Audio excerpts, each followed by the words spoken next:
Greetings. I am Calum. Now prepare yourselves, for things are about to get silly. So right, the first thing I want to say is that I bet more men make love while dressed as Pinocchio than you'd think. I imagine it's got something to do with this modern trend for no strings attached sex. Now, I can see some of you still looking at me a bit sceptically, but trust me, when they make love, I bet they all come out the woodwork. Because Pinocchio's made of wood. See, I warned you things were about to get silly, and they have.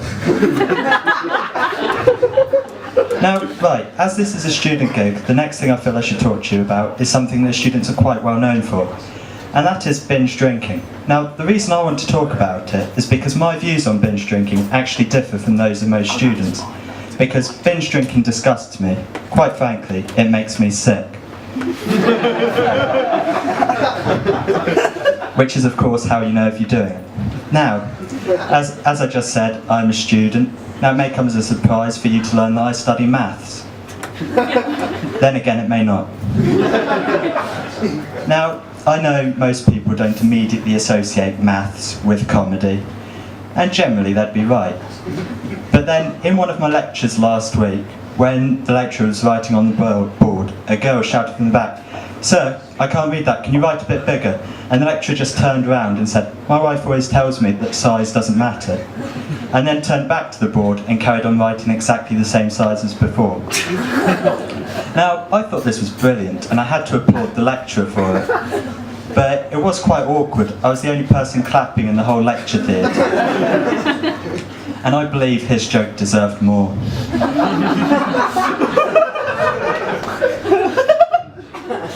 Now, I'm going to change the topic again, because I've got to move on to the subject of my next joke.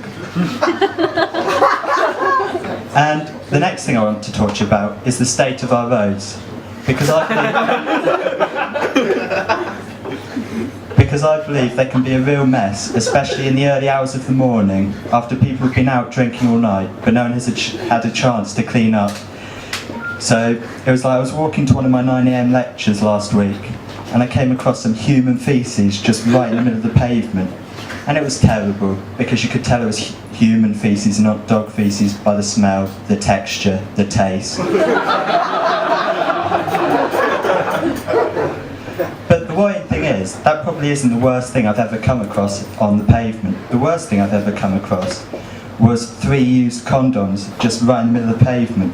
And it was terrible, because all they were filled with was fish paste. And I mean, what if I'd been allergic to fish? I could have died.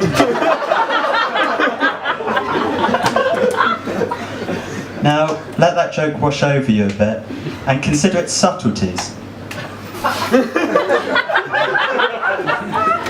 I mean, I could have made that joke about having a nut allergy, but I believe most people expect condoms to contain traces of nuts. And I told a pun, as I always do. I don't know why I did that. Anyway, so now once again I've got to change the topic for no real reason, so I'm going to use misdirection. Look over here. Right, so what I'd like to talk to you about now is the rumours and stereotypes about what happens in prisons. Specifically, prison showers. Because, I like the way, despite having no real evidence, everyone knows the rumour I'm referring to when I said what goes on in prison showers. So I thought about it and realised a rumour couldn't really be this prevalent without some sort of base in fact. So I thought about what that might be, and I think I've worked out. I think this whole rumour about prisoners and criminals having sex in showers shows they all have a natural desire to come clean.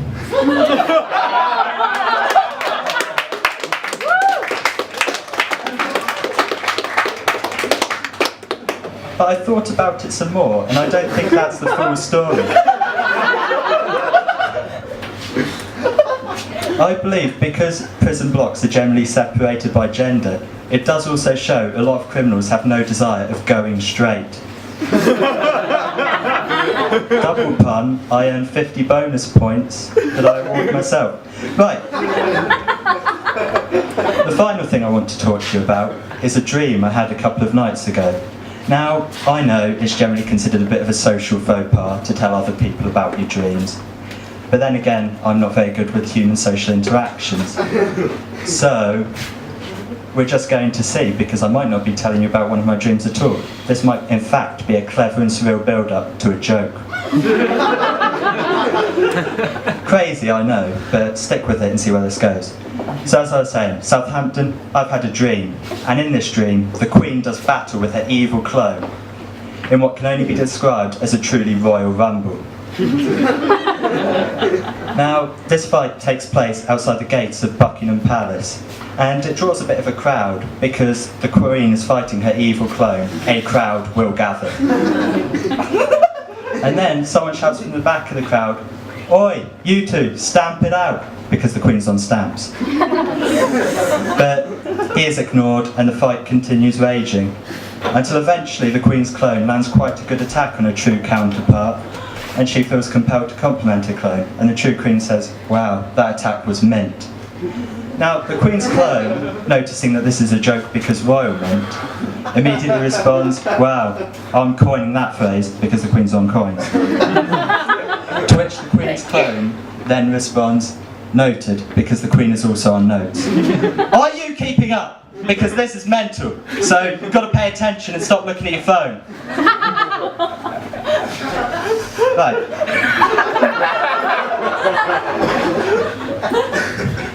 As I was saying, after this series of surreal puns had taken place, the Queen's got back to fighting, because that's what you do with your evil clone, you fight. But neither of the Queens were really gaining the upper hand, because one's the clone of the other, so they were by definition evenly matched. Or so it seemed, until the true Queen declared, "Get ready for the money shot, because as we previously established when you weren't listening, the Queen is on coins." And then she unleashed an attack of such epic proportion, it knocked out her clone and won her the fight. Now this money shot, as the Queen dubbed it, is quite a weird attack because it's sort of a cross between a punch and a clothesline that I like to call the punchline. Fucking yeah, that's a joke! I've been Calum Nagle. Enjoy the rest of your evening.